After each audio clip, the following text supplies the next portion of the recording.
Hello guys, BPSC online academy में आप लोग का बहुत बहुत स्वागत है। हम लोग बिहार पुलिस विभाग का जितने भी एग्ज़ाम हुआ उसका क्वेश्चन पेपर देख रहे थे, जिसमें ऑलरेडी हम लोग कई सारे 6 क्वेश्चन पेपर कवर किए हैं।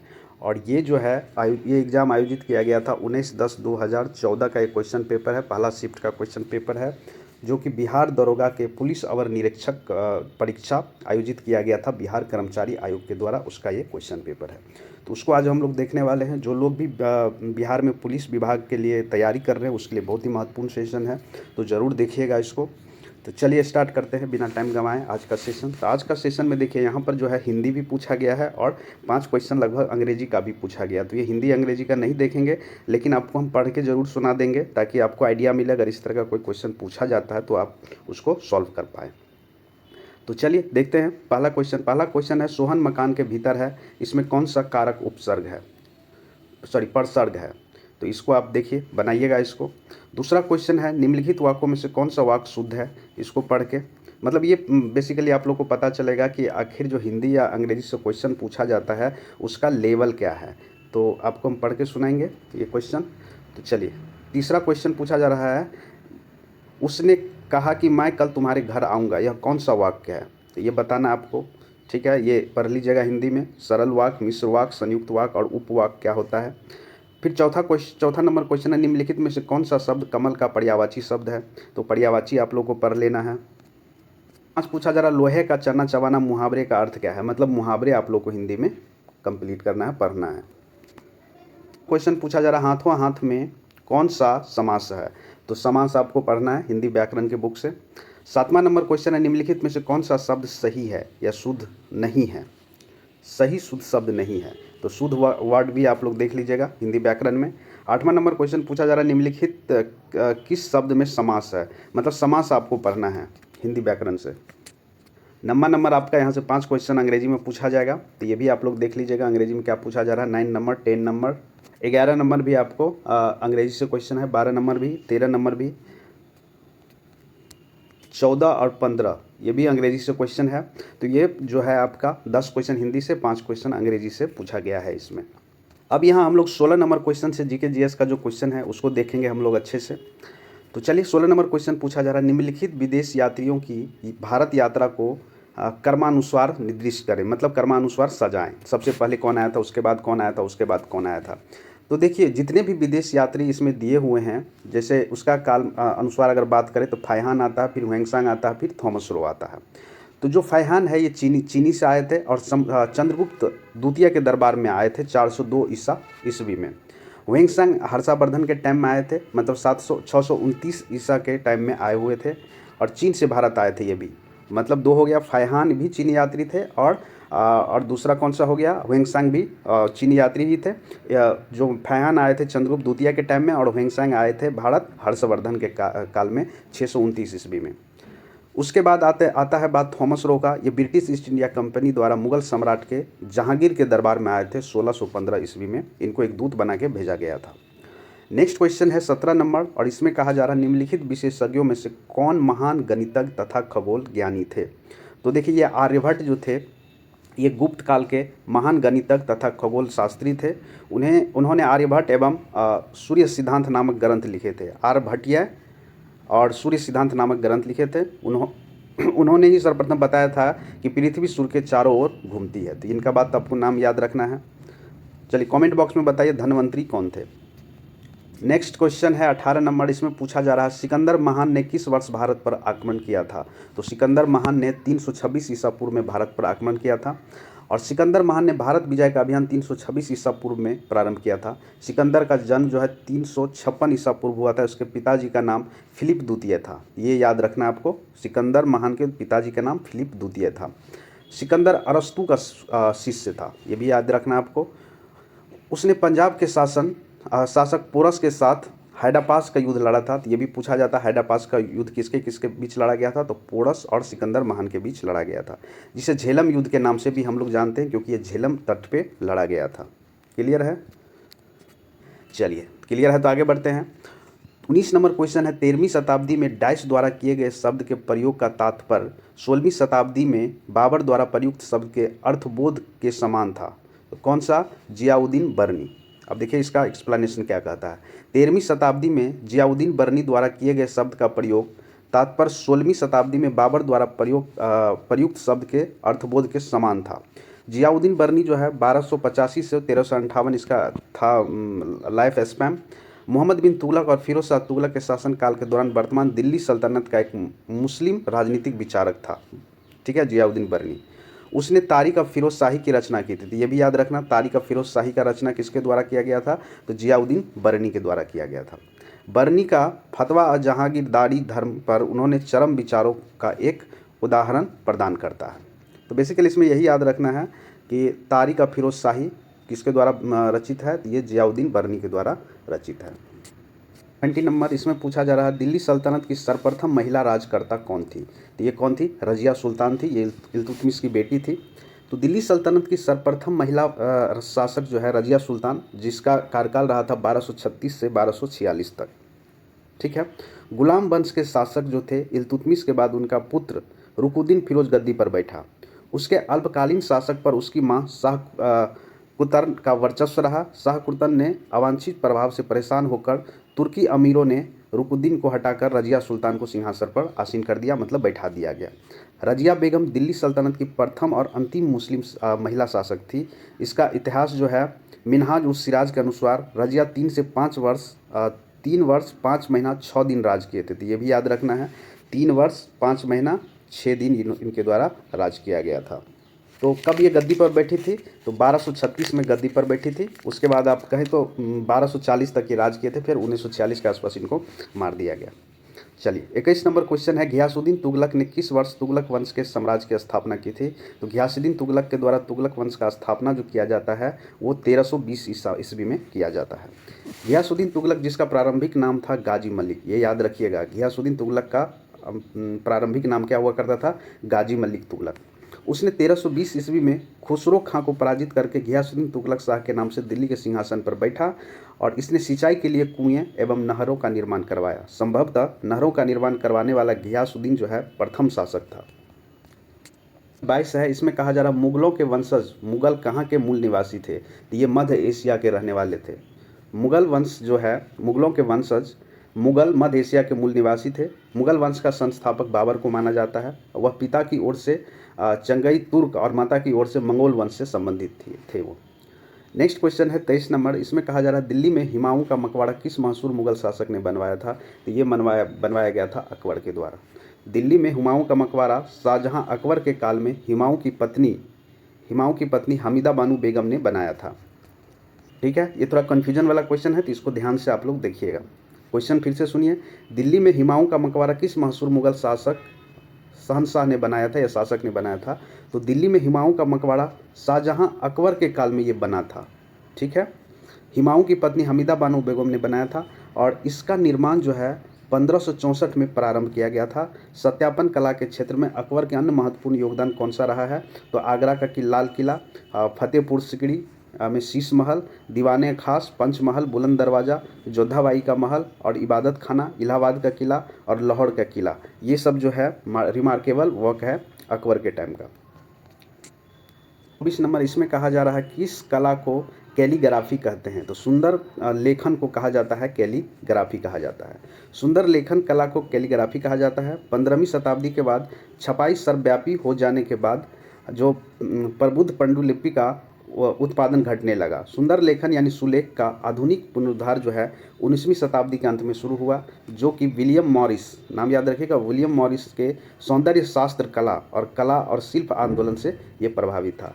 तो कैलीग्राफी किससे संबंधित है? सुंदर लेखन से संबंधित है। 25, इसमें पूछा जा रहा है राजराजेश्वर मंदिर कहाँ स्थित है? तो ये तंजावुर में स्थित है। राजराजेश्वर मंदिर जो है विदेश्वर मंदिर भी कहा जाता है, जो कि तंजावुर के तमिलनाडु में ये स्थित है। इसका निर्माण चोल शासक के द्वारा किया गया था और राजा कौन थे? राजा प्रथम के द्वारा 1003 से 1010 के मध्य में करवाया गया था। राजा प्रथम शैव धर्म का अन्यायी माना जाता है, तो ये भी आपको याद रखना, शैव धर्म के मानने वाले थे ये। और राजा राजेश्वर मंदिर भगवान शिव की आराधना को समर्पित है, तो ये भी आपको याद रखना है। राजा राजेश्वर मंदिर में जो किसका आराधना होता है? शिव भगवान का आराधना किया जाता है। क्वेश्चन नंबर 26 है, पंडित जवाहरलाल नेहरू का जन्म किस वर्ष हुआ था? तो ये हुआ था 1889 में। भारत के प्रथम प्रधानमंत्री पंडित जवाहरलाल नेहरू का जन्म 14 नवंबर 1889 को इलाहाबाद के उत्तर प्रदेश में हुआ था। उन्होंने अपनी प्रारंभिक शिक्षा निजी शिक्षकों के अधीन पर घर पर ही प्राप्त किया था। नेक्स्ट क्वेश्चन है 27 नंबर, डाइस में महात्मा गांधी द्वारा दांडी मार्च अभियान छेड़ा गया। तो कब छेड़ा गया था? 1930 में दांडी मार्च, ठीक है, 1930 में स्टार्ट किया गया था। वर्ष 1930 में गांधी जी द्वारा दांडी मार्च अभियान प्रारंभ किया गया था। दांडी मार्च जिसे नमक मार्च और दांडी सत्याग्रह के रूप में भी जाना जाता है, महात्मा गांधी के नेतृत्व में अहिंसक सविनय अवज्ञा आंदोलन से जुड़ा हुआ था। गांधी जी ने 12 मार्च 1930 को साबरमती आश्रम मतलब अहमदाबाद से निकलकर 385 किलोमीटर की पद यात्रा से 6 अप्रैल 1930 को दांडी पहुंचे थे और वहां पहुंचकर नमक कानून तोड़े हुए थे, ठीक है, और वहीं से सविनय अवज्ञा आंदोलन की शुरुआत हुई थी। समझ में आया आप लोग को? समझ में आया तो आगे बढ़ते हैं हम लोग। 28 नंबर क्वेश्चन है, स्वराज मेरा जन्मसिद्ध अधिकार है और मैं इसे लेकर रहूंगा। यह कथन किसका है? तो यह लोकमान्य बाल गंगाधर तिलक का कथन है। स्वराज मेरा जन्मसिद्ध अधिकार है और मैं इसे लेकर रहूंगा। लोकमान्य बाल गंगाधर तिलक किससे संबंधित है? यह कांग्रेस के उग्रवादी दल के ये प्रमुख नेता माने जाते हैं। नेक्स्ट क्वेश्चन है 29 नंबर, और इसमें कहा जा रहा है 1930 में बिहार में किसान आंदोलन का नेतृत्व किसने किया था? तो ये स्वामी सहजानंद के द्वारा किया गया था। वर्ष 1930 में बिहार में किसान आंदोलन का नेतृत्व जो है स्वामी सहजानंद सरस्वती के द्वारा किया गया था। वर्ष 1920 से 1940 के बीच कई किसान संगठन का उदय हुआ था। बिहार प्रांतीय किसान सभा 1929 में बना था और वर्ष 1936 में एक और बना था जो कि लखनऊ में। तो यहाँ पर क्या स्थापित किया गया था? अखिल भारतीय किसान सभा, ठीक है, ये प्रमुख किसान संगठन थे। वर्ष 1936 में कांग्रेस के लखनऊ अधिवेशन में सहजानंद सरस्वती की अध्यक्षता में भी भारतीय किसान सभा का गठन किया गया था। तो ये भी आपको याद रखना है। चलिए नेक्स्ट क्वेश्चन है 30 नंबर, इसमें पूछा जा रहा है नील दर्पण के लेखक कौन थे? तो नील दर्पण लिखा गया था दीनबंधु मित्र के द्वारा। नील दर्पण के लेखक दीनबंधु मित्र थे। नील दर्पण एक बंगाली नाटक है जिसे दीनबंधु मित्र ने 1858 से लेकर 1859 में लिखा था। यह नील विद्रोह से संबंधित है। किस विद्रोह से? दीनबंधु मित्रा जो है नील दर्पण में नील विद्रोह का भी जिक्र किया है, जिसे बंगाल में फरवरी मार्च 1859 में इंडिगो विद्रोह के रूप में जाना जाता है। इसमें दिखाया गया है कि ईस्ट इंडिया कंपनी ने अपने स्वयं के लाभ के कारण किसानों को खाद्य फसलों के बजाय नील की खेती के लिए मजबूर किया जाता था या करता था। ईस्ट इंडिया कंपनी के शासन में शोषणकारी खेती के विरोध में किसानों ने अपने खेत में नील की बुवाई करने से भी इनकार कर दिया गया था। तो याद रखिएगा, नील दर्पण लिखा गया है दीनबंधु मित्र के द्वारा और इसमें नील दर्पण मतलब नील विद्रोह जो है बंगाल में हुआ था उसका भी इसमें जिक्र मिलता है। 31, इसमें पूछा जा रहा है ब्रिटिश हाउस ऑफ कॉमन्स में सर्वप्रथम किस भारतीय ने आर्थिक निष्कासन सिद्धांत की जो है भर्त्सना की थी? तो ये कौन थे? ये थे दादा भाई नौरोजी, ठीक है, सभी को पता होगा ये क्वेश्चन। और ये जो है नौरोजी ने एक पुस्तक लिखा था जिनकी बहुत ही फेमस बुक है जो poverty and un British rule in India ने सर्वप्रथम 1867 में आर्थिक विकास की अवधारणा प्रस्तुत की थी। तो ये भी लिखा गया था दादा भाई नौरोजी के द्वारा। क्वेश्चन नंबर 32 है, इसमें पूछा जा रहा है किस ब्रिटिश गवर्नर जनरल ने देश में से सती प्रथा निर्मूलन की थी? तो ये किया गया था किसके द्वारा? लॉर्ड विलियम बेंटिंक के द्वारा। और इसी के हेल्प से 1829 में देश में जो है सती प्रथा का कानून बनाया गया था। राजा राम मोहन राय ने सती प्रथा पर कड़ा विरोध भी किया था और राजा राम मोहन राय और लॉर्ड विलियम बेंटिंक के सहयोग से सती प्रथा कानून लाया गया था। क्वेश्चन नंबर है 33, इसमें पूछा जा रहा है लोगों के लिए लोगों द्वारा रचित संचालित सरकार लोकशाही की यह परिभाषा किसने की थी या किसने दी थी? तो ये दिया गया था अब्राहम लिंकन के द्वारा। लोगों के लिए लोगों के द्वारा रचित संचालित सरकार लोकशाही की यह परिभाषा अमेरिका के 16वें राष्ट्रपति थे अब्राहम लिंकन, जो कि 1861 से 1865 तक रहे थे। अब्राहम लिंकन ने दी थी ये। लोकतंत्र में जनता ही सत्ताधारी होती है, उसकी अनुमति से शासन होता है, उसकी प्रगति की शासन का एकमात्र लक्ष्य माना जाता है। परंतु लोकतंत्र केवल एक विशिष्ट प्रकार की शासन प्रणाली ही नहीं वरन एक विशेष प्रकार की राजनीतिक संगठन भी है, सामाजिक संगठन भी है और आर्थिक व्यवस्था तथा नैतिक एवं मानसिक भावना का भी नाम है लोकतंत्र। समझ में आ गया आप लोगों को? ठीक है, तो एक बार और देख लीजिए। लोगों के लिए लोगों के द्वारा संचालित सरकार लोकशाही की यह परिभाषा किसने दी थी? तो ये अब्राहम लिंकन के द्वारा दिया गया था, जो कि 16वें राष्ट्रपति बने थे अमेरिका के। चलिए नेक्स्ट क्वेश्चन है 34 नंबर, इसमें कहा जा रहा है पंचायत चुनाव के लिए योग्य व्यक्ति के लिए निर्धारित न्यूनतम आयु सीमा कितनी है? तो ये है 21 वर्ष। चलिए इसमें हम लोग समझते हैं, अगर कोई व्यक्ति पंचायत का चुनाव लड़ रहा है तो उसका न्यूनतम आयु सीमा कितनी होनी चाहिए? 21 वर्ष का होना चाहिए। भारतीय संविधान के अनुच्छेद 243 के अनुसार पंचायतों की अवधि उसके प्रथम अधिवेशन से 5 वर्ष का होता है तथा इस अवधि से पूर्व एक नए चुनाव आवश्यक होते हैं।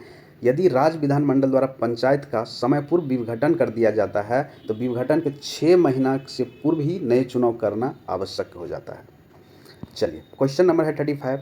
बलवंत राय मेहता समिति ने किस प्रकार के पंचायती राज की संरचना की सिफारिश की थी? तो ये किया गया था इनके द्वारा 3 स्तरीय और अशोक मेहता के द्वारा 2 स्तरीय किया गया था। तो बलवंत राय मेहता समिति जिसका गठन किया गया था 1957 में और इन्होंने सिफारिश की थी 3 स्तरीय पंचायती राज व्यवस्था होना चाहिए। बलवंत राय मेहता ने ग्रामीण क्षेत्र में 3 स्तरीय पंचायत प्रणाली का सुझाव दिया था और ग्राम स्तर पर, ब्लॉक स्तर पर तथा जिला स्तर पर, तो 3 स्तरीय हो गए। पंचायती राज व्यवस्था का शिल्पी या वास्तुकार माना जाता है बलवंत राय मेहता को और पंचायती राज व्यवस्था का उद्घाटन पंडित जवाहरलाल नेहरू के द्वारा 2 अक्टूबर 1949। चलिए, क्वेश्चन नंबर 36 है और इसमें कहा जा रहा है 36 नंबर क्वेश्चन में संविधान के किस संशोधन ने मूलभूत अधिकारों पर नीति निर्देशक सिद्धांत को श्रेष्ठता प्रदान की? तो ये संविधान संशोधन था 42वें संविधान संशोधन जो कि 1976 में हुआ था। भारतीय संविधान के 42वें संशोधन में मूलभूत अधिकारों पर नीति निर्देशक सिद्धांत की श्रेष्ठता प्रदान की। 42वें संविधान संशोधन 1976 में हुआ था जिसमें अनुच्छेद 31 ग की पहली व्यवस्था में के प्रावधानों को विस्तारित किया गया। इसमें न केवल अनुच्छेद 39 ख और 39 ग में वर्णित किसी नीति निर्देशक तत्व को लागू करने की विधि को अपने संरक्षण में सम्मिलित किया, अतः 42वें संविधान संशोधन अधिनियम 1976 में निदेशक तत्व को यानी नीति निर्देशक तत्व को लागू करने की विधि को अपने संरक्षण में सम्मिलित किया। अतः 42वें संविधान संशोधन अधिनियम में नीति निर्देशक की प्राथमिकता एवं सर्वोच्चता को मूल अधिकारों पर प्रभावी बताया गया। तो ये है आंसर हो गया आपका बी।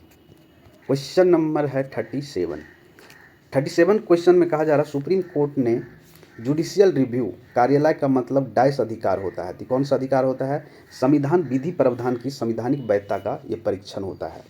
सुप्रीम कोर्ट यानी उच्चतम न्यायालय के जुडिशियल रिव्यू कार्यकलाप का मतलब संविधान विधि प्रावधान की वैधानिक वैधता का परीक्षण का अधिकार होता है। न्यायिक समीक्षा या विधायिक अधिनियमितता और कार्यपालिका आदेशों की संवैधानिकता की जाँच की न्यायपालिका की शक्ति है जो कि केंद्र और राज्य सरकार पर लागू होती है। ठीक है, चलिए इसमें खैर कुछ नहीं है ज़्यादा। क्वेश्चन नंबर 38 है किसी राज्य के मुख्यमंत्री की नियुक्ति किसके द्वारा की जाती है? तो ये किया जाता है राज्यपाल के द्वारा। ठीक है, संविधान में मुख्यमंत्री की नियुक्ति उसके निर्वाचन के लिए कोई विशेष प्रक्रिया नहीं है। अनुच्छेद 164 में कहा गया है कि मुख्यमंत्री की नियुक्ति राज्यपाल जी करेंगे। इसका तात्पर्य यह नहीं कि राज्य किसी भी व्यक्ति को मुख्यमंत्री नियुक्त करने के लिए स्वतंत्र है। संसदीय व्यवस्था में राज्यपाल जो है राज्य विधानसभा में बहुमत प्राप्त दल के नेता को ही मुख्यमंत्री के तौर पर नियुक्त किया जाता है राज्यपाल के द्वारा। लेकिन यदि किसी दल के स्पष्ट बहुमत प्राप्त है तो राज्यपाल मुख्यमंत्री की नियुक्ति में अपने विशेष अधिकार के प्रयोग कर सकता है और इस परिस्थिति में राज्यपाल सबसे बड़े दल या दलों के समूह के नेता को मुख्यमंत्री नियुक्त कर सकता है और उसे 1 माह के भीतर सदन में विश्वास मत प्राप्त करने के लिए कहता है, फिर जाके वो मुख्यमंत्री पद के लिए दावेदार होते हैं। 39 इसमें कहा जा रहा है उच्च न्यायालय के कोई न्यायाधीश सेवानिवृत्ति के बाद निजी तौर पर वकालत का व्यवसाय किस स्तर तक और कहां तक कर सकते हैं? तो देखिए कहीं पर भी नहीं कर सकते अपनी वकालत। ठीक है, आंसर नंबर सी हो गया। उच्च न्यायालय का कोई न्यायाधीश अगर सेवानिवृत्ति के बाद निजी तौर पर किसी भी न्यायालय में वकालत नहीं कर सकता है।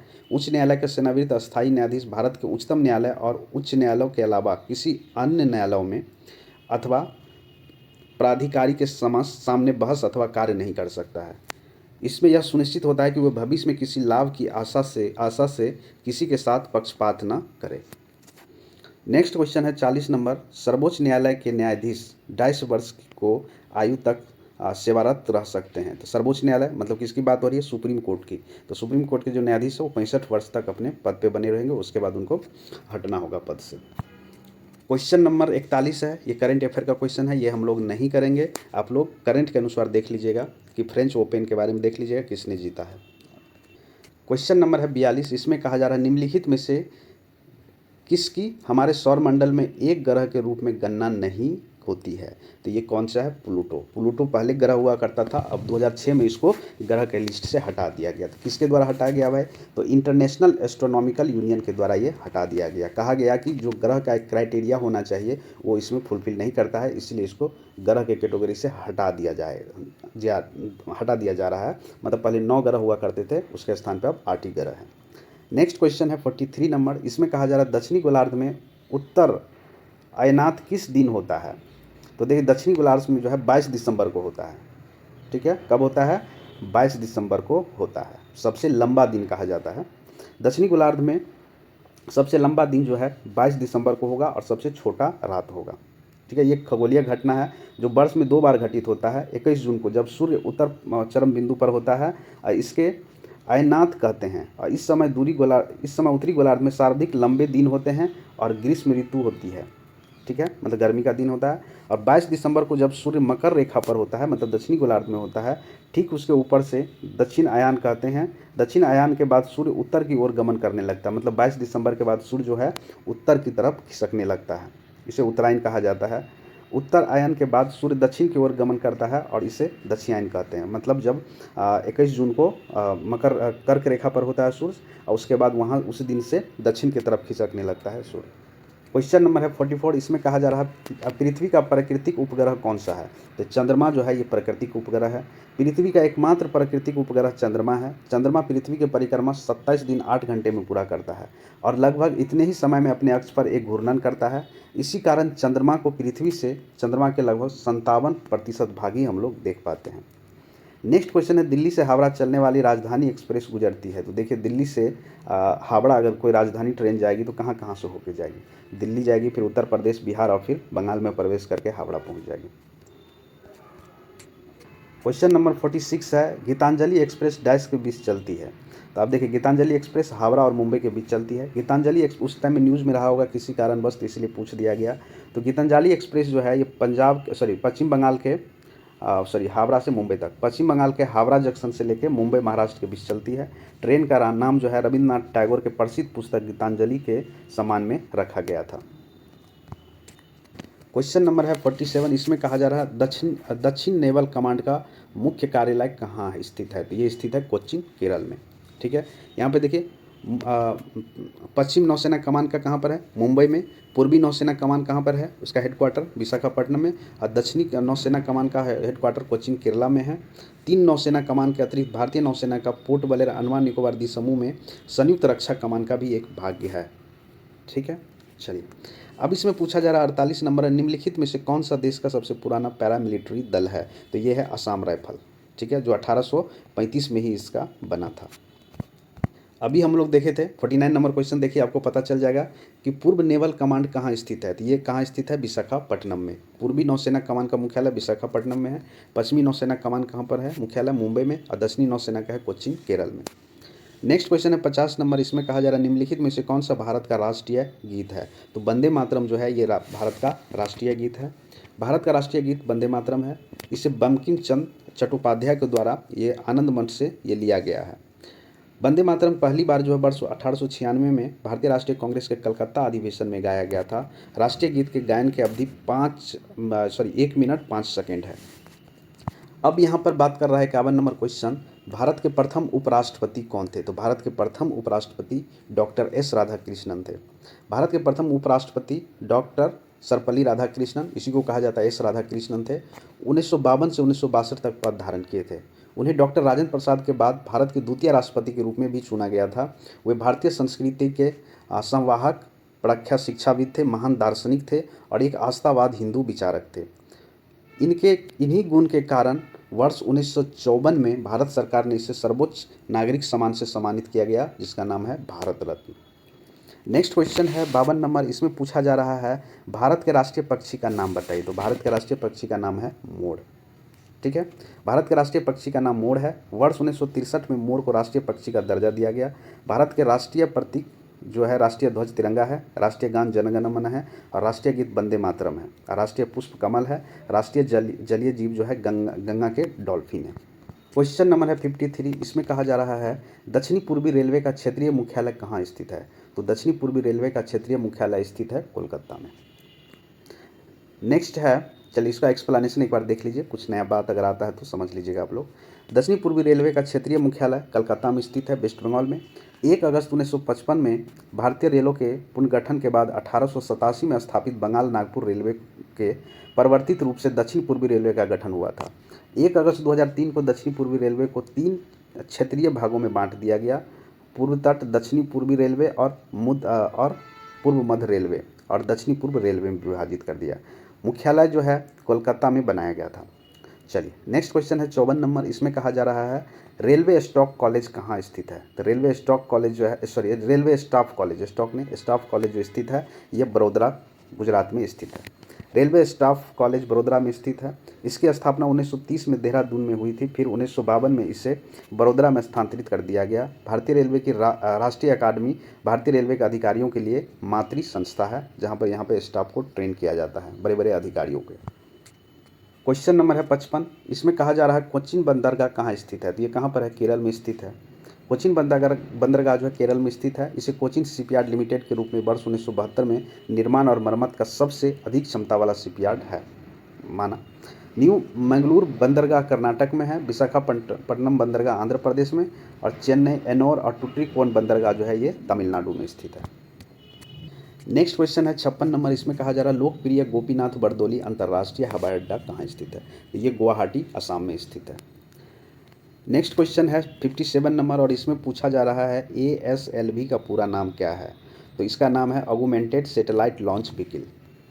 ऑगमेंटेड सैटेलाइट लॉन्च व्हीकल नाम है, फुल फॉर्म है ASLV का।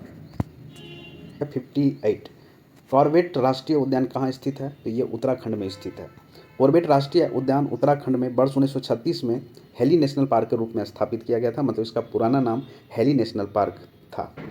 Jim Corbett national park Bharat का सबसे पुराना राष्ट्रीय उद्यान है, जो वर्ष 1973 में पहली बार टाइगर प्रोजेक्ट को यहीं से शुरू किया गया था। तो यहाँ से ये भी क्वेश्चन आप लोग याद रख सकते हैं कि जो प्रोजेक्ट टाइगर लॉन्च किया गया था वो कब किया गया था। तो वो किया गया था 1973 में। अब मुझे ये बताइए नेशनल टाइगर डे हम लोग कब सेलिब्रेट करते हैं, कमेंट बॉक्स में मुझे बताइए। तो जिस दिन टाइगर प्रोजेक्ट लॉन्च किया गया था उसी दिन स्टार्ट हुआ, उसी दिन से हम लोग मनाने लगे जो है नेशनल टाइगर डे। तो कमेंट बॉक्स में बताना है टाइगर दिवस कब मनाते हैं हम लोग। उसके बाद है बी दोरी स्वामी अयंगर डाइस बजाते थे। तो देखिए उस टाइम में ये न्यूज़ में रहे होंगे, तो वो बीना वादक है। 60 नंबर क्वेश्चन पूछा जा रहा भारतनाट्यम नृत्य की शुरुआत कहाँ हुई थी। तो इसका शुरुआत किया गया था तमिलनाडु में, भारतनाट्यम। तो इसमें पूछा जा रहा है लोहे की तिल्ली भरी हुई एक नाव तालाब में पानी में तैर रही है, जब लोहे की तिल्ली को हटा दिया जाए तब पानी का स्तर क्या होगा। तो क्या होगा, पानी का स्तर वही रहेगा। नेक्स्ट क्वेश्चन है 62 नंबर, इसमें कहा जा रहा है 62 नंबर क्वेश्चन में आकाश में उड़ते पक्षी में होती है। तो क्या होती है इसमें, इसमें होती गतिज ऊर्जा और स्थिति ऊर्जा दोनों होती है। गतिज ऊर्जा मतलब जिसमें गति हो, स्थिति ऊर्जा मतलब जिसका पोजीशन जो है ऊपर हो या अगर धरती के हाइट से कुछ हो तो उसमें स्थिति ऊर्जा भी होती है। ठीक है, तो उड़ते हुए पक्षी में कौन सी ऊर्जा होगी, गतिज ऊर्जा और स्थिति ऊर्जा दोनों होगी।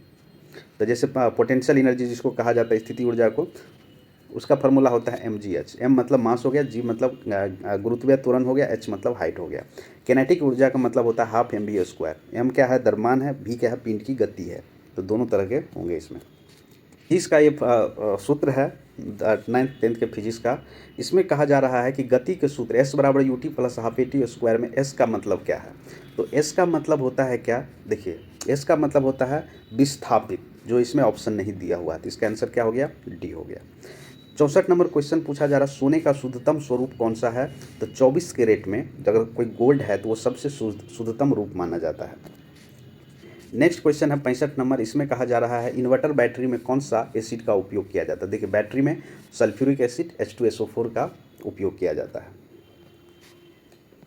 क्वेश्चन नंबर है 66, इसमें पूछा जा रहा है कि कोयला डैश प्रक्रिया से बनता है। तो कोयला बनने का प्रक्रिया को क्या कहा जाता है, कार्बोनाइजेशन कहा जाता है। तो सही आंसर हो गया एक। नेक्स्ट क्वेश्चन है 67 नंबर, निम्नलिखित में से कौन सा सामान्य नमक का स्रोत है। तो ये कौन सा है, हेलाइट। हेलाइट सामान्य नमक का स्रोत है। नमक से साधारणतः भोजन में प्रयुक्त होने वाले नमक का बोध होता है। रासायनिक दृष्टि से इसे सोडियम क्लोराइड NaCl कहा जाता है। चलिए नेक्स्ट है मानव के मूत्र में कौन सा एसिड पाया जाता है? तो मानव मूत्र में एसिड पाया जाता है, यूरिक एसिड, जिसके चलते क्या होता है, जो दुर्गंध देता है मूत्र में, ये यूरिक एसिड के चलते ही देता है। इसमें पूछा जा रहा है नेमाटोड द्वारा कौन सा रोग होता है?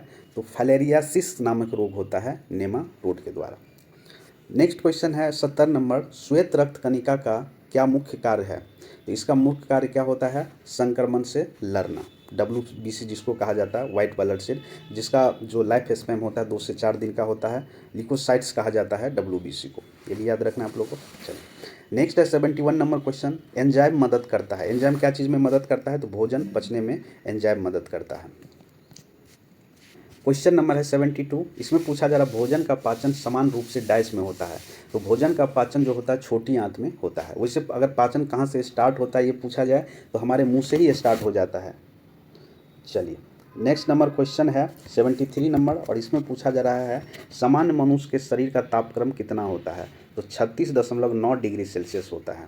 ये अलग अलग फ़ारेनहाइट पे देखेंगे तो 98.6 फ़ारेनहाइट होगा, लेकिन डिग्री सेल्सियस में बात करें तो मतलब 37 डिग्री कहा जाता है। इसमें देखिए ऑप्शन तो है नहीं 37, तो इसीलिए हम लोग ये 37 के आसपास जो होगा वो उसको लगाएंगे। 4 नंबर, इसमें कहा जा रहा है सबसे बड़ी धमनी डाइस नाम से जानी जाती है। तो सबसे बड़ी धमनी को महाधमनी के नाम से हम लोग जानते हैं। उसके बाद है केटला और रोहू। केतला जिसको बोलते हैं, केतला और रेहू दुष्यंत है, मतलब कौन सा है? यह फ्रेश वाटर फिश है, मतलब कि फ्रेश वाटर में रहने वाला ये मछली है। नेक्स्ट क्वेश्चन है ब्लीचिंग पाउडर का रासायनिक सूत्र क्या होता है? तो इसका सूत्र होता है CaOCl2। ये ब्लीचिंग पाउडर का रासायनिक सूत्र है। 7, इसमें कहा जा रहा है एल्बो ज्वाइंट किस प्रकार का ज्वाइंट है? तो यह एक हिंग ज्वाइंट है। एल्बो ज्वाइंट एक प्रकार का हिंग ज्वाइंट है। हिंग जोड़ एक प्रकार का जो है संश्लेष जोड़ है, जो कि सेंसलम दर्भ में उपस्थित के कारण झुकने और घर्षण से बचने में मदद करता है। 78, और इसमें पूछा जा रहा है कि रक्त परिवहन तंत्र की व्याख्या किसने की? तो ये व्याख्या किया गया था हार्वे के द्वारा। रक्त परिवहन तंत्र की व्याख्या 1628 ईस्वी में विलियम हार्वे के द्वारा किया गया था। रक्त परिवहन तंत्र अंगों का वह समुच्चय है जो कि शरीर की कोशिकाओं के बचे पोषक तत्व को परिवहन करता है और अलग अलग बॉडी के अलग अलग पार्ट में पहुंचाता है। रक्त भोजन ऑक्सीजन का हमारे शरीर में वहन करता है। बहुत से अन्य पदार्थ जैसे लवण का वहन भी रुधिर द्वारा होता है। ऑक्सीजन का संचरण भी खूनों के द्वारा होता है, ये पहुंचाया जाता है बॉडी के अलग अलग पार्ट्सों में। नेक्स्ट क्वेश्चन है 79 नंबर, और इसमें कहा जा रहा प्राकृतिक वर्ण का सिद्धांत किसने दिया था? तो ये दिया गया था चार्ल्स डार्विन के द्वारा। अंधों के पढ़ने की लिपि को क्या कहा जाता है? तो ब्रेन लिपि कहा जाता है, जिसको छू के जो नेत्रहीन व्यक्ति है छू के पढ़ते हैं। चलिए नेक्स्ट क्वेश्चन है 81 नंबर, इसमें कहा जा रहा ध्वनि की तीव्रता निर्धारण होती है तो क्या चीज़ से? तरंग दैर्ध्य से। सीड्स क्या है? तो सीड्स क्या है? ये है सीड्स एक है घातक मृत्यु रोग है, ठीक है। सीड्स का मतलब होता है क्या? सडन इन्फेंट डेथ सिंड्रोम, एक घातक मृत्यु रोग है जो बच्चों में देखा जाता है। नेक्स्ट क्वेश्चन 83 नंबर, पित्तरस का कार्य क्या है? तो पित्तरस का कार्य होता है वसा का अम्लीकरण करना, सॉरी ये MLC-करण करना है, ठीक है। पित्तरस का ये कार्य होता है। चलिए अब यहाँ पे क्वेश्चन पूछा जा रहा है 84 नंबर, इसमें कहा जा रहा है एटिनिल किस लिए प्रयोग में लाया जाता है? तो ये रक्तचाप को घटाने के लिए प्रयोग में लाया जाता है एटिनिल। तो ब्लड प्रेशर को एक दवा है जो कि उपयोग किया जाता है रक्तचाप यानी ब्लड प्रेशर को घटाने के लिए। क्वेश्चन नंबर है 85, इसमें पूछा जा रहा है नीचे दिए गए परिपथ के अनुसार परिपथ में धारा की संगणन कीजिए। तो देखिए ये रेसिस्टेंट दिया है, ये भी रेसिस्टेंट दिया है, ये भी रेसिस्टेंट मतलब प्रतिरोध दिया है, 3 प्रतिरोध जो कि सीरीज में लगा हुआ है, और ये वोल्टेज है। तो हमारा फार्मूला क्या होता है? V = IR, और ये सीरीज में है रेसिस्टेंट, तो इसको क्या करेंगे? जोड़ देंगे। तो कितना हो गया? रेसिस्टेंट बराबर 6 हो गया। I का वैल्यू निकालना है हम लोग को, तो V बाय क्या हो जाएगा? R हो जाएगा। V कितना है हमारा? 1.5, R कितना है? 6 है। तो इसको जब कट कर देंगे तो आपका आंसर आएगा 0.25 एम्पियर। तो ऐसे ही निकाला जाता है। नेक्स्ट क्वेश्चन है 86, इसमें पूछा जा रहा है ट्रिपल एंटीजन किस 3 रोगों से बचाता है? तो ये 3 रोग कौन सा है? काली खांसी है, टिटनस है और डिप्थीरिया है। तो ये भी आपको याद रखना है। Next question 87 number, sodium carbonate का व्यावसायिक नाम है, इसका नाम क्या है? धोने का सोडा नाम है। फार्मूला होता है NO2CO3। इसका उपयोग बेसिकली कपड़े धोने के लिए किया जाता है। क्वेश्चन नंबर है 88 और इसमें पूछा जा रहा है जेनेटिक कोड की खोज किसने की थी। तो जेनेटिक कोड की खोज किया गया था हरगोविंद खुराना के लिए, जिसको नोबेल पुरस्कार भी दिया गया है। नेक्स्ट क्वेश्चन है 89 नंबर और इसमें पूछा जा रहा है पीने के पानी में क्लोरीन मिलाई जाती है क्योंकि क्लोरीन युक्त पानी रोग के कीटाणुओं से मुक्त होता है, मतलब उसको मार दिया जाता है, तो जिसको पीने से जो है कोई हानि नहीं होता है। नेक्स्ट क्वेश्चन है 90 नंबर, शरीर में आयोडीन की कमी से कौन सी बीमारी होती है। तो ये घेंघा नाम की बीमारी होती है। स्कर्विक नाम की बीमारी होता है विटामिन सी के कमी से, और सूखा रोग होता है विटामिन डी की कमी के कारण। 91 नंबर क्वेश्चन यहाँ मैथ का है जो हम नहीं देख रहे हैं, आप लोग देखिएगा इसको सॉल्व करके। 92 नंबर भी मैथ का क्वेश्चन है, इसको भी आप लोग बनाइएगा। चलिए हम पढ़ देते हैं। एक आदमी की उम्र अपने लड़के की उम्र से 24 वर्ष अधिक है। 2 वर्ष में उसकी उम्र जो है लड़के की उम्र से दोगुनी हो जाएगी। लड़के की वर्तमान आयु ज्ञात कीजिए। तो इसको बना के आप लोग ट्राई करिएगा। 93 नंबर क्वेश्चन पूछा जा रहा है a - b = 3 और a² + b² = 29। तो ab का मान ज्ञात कीजिए। बहुत हल्का क्वेश्चन है, इसको भी सॉल्व कीजिएगा आप लोग। क्वेश्चन नंबर है 94, इसमें कहा जा रहा है रामू एक पुराना स्कूटर 4700 रुपया में खरीदता है और 800 रुपया में उसको मरम्मत करा के यदि वह स्कूटर को 5800 रुपया में बेच देता तो उसका प्रतिशत लाभ ज्ञात कीजिए। प्रॉफिट एंड लॉस से क्वेश्चन है, बहुत हल्का है, इसको भी सॉल्व कीजिएगा आप लोग। चलिए नेक्स्ट क्वेश्चन है, एक व्यक्ति अपने वेतन का 65% खर्च करता है और प्रति माह 525 रुपया की बचत करता है, तो उसकी मासिक आय कितनी होगी। इसको भी आप लोग को निकाल के देखिएगा। 96 नंबर भी देखिए, यहाँ पर 96 नंबर भी मैथ का क्वेश्चन है। इसमें दिया गया है नीचे दिए गए त्रिभुज ABC में AB = BC और कोण A = 2x - 20 डिग्री है, तो कोण B का मान बताइए। ये भी निकालिएगा आप लोग, बहुत हल्का क्वेश्चन है। क्वेश्चन नंबर 97 है, उस वृत्त की परिधि ज्ञात कीजिए जिसका क्षेत्रफल 24.64 वर्ग मीटर हो। इसको आप लोग को निकाल के देखना है। 98 नंबर क्वेश्चन पूछा जा रहा है, एक वर्ग की विकर्ण 20 मीटर है तो वर्ग का क्षेत्रफल क्या होगा बताइए। इसको भी निकालना है आप लोग को। आंसर 200 वर्ग मीटर दिया हुआ है। नेक्स्ट क्वेश्चन है 99 नंबर, इसमें पूछा जा रहा है एक चतुर्भुज के कोणों का योग होता है तो कितना होता है, 772 होता है। आप लोग निकाल के देखिएगा, ये फार्मूला है, इस पर निकलता है ये। और इसमें है 100 नंबर क्वेश्चन में, इसमें कहा जा रहा है त्रिभुज ABC का शीर्ष कोण A 90 डिग्री का है, BC का लंबाई ज्ञात कीजिए यदि AB = 24 mm और AC = 7 mm हो। तो इसको निकाल के आप लोग देखिएगा, इसका आंसर है 25 mm। तो देखिए आज का 100 क्वेश्चन हम लोग देखे। इसमें पूछा गया था 10 क्वेश्चन हिंदी का, 5 क्वेश्चन इंग्लिश का और लास्ट में 10 क्वेश्चन मैथ का भी पूछा गया है। तो आई होप कि आप लोग को इसका लेवल पता चल गया होगा। तो thank you for watching BPSC online academy. मिलते हैं अगले सेशन में एक नए क्वेश्चन पेपर के साथ। धन्यवाद। और सेशन अगर पसंद आया तो लाइक कर दीजिए, शेयर कीजिए, सब्सक्राइब कर लीजिए। Thank you.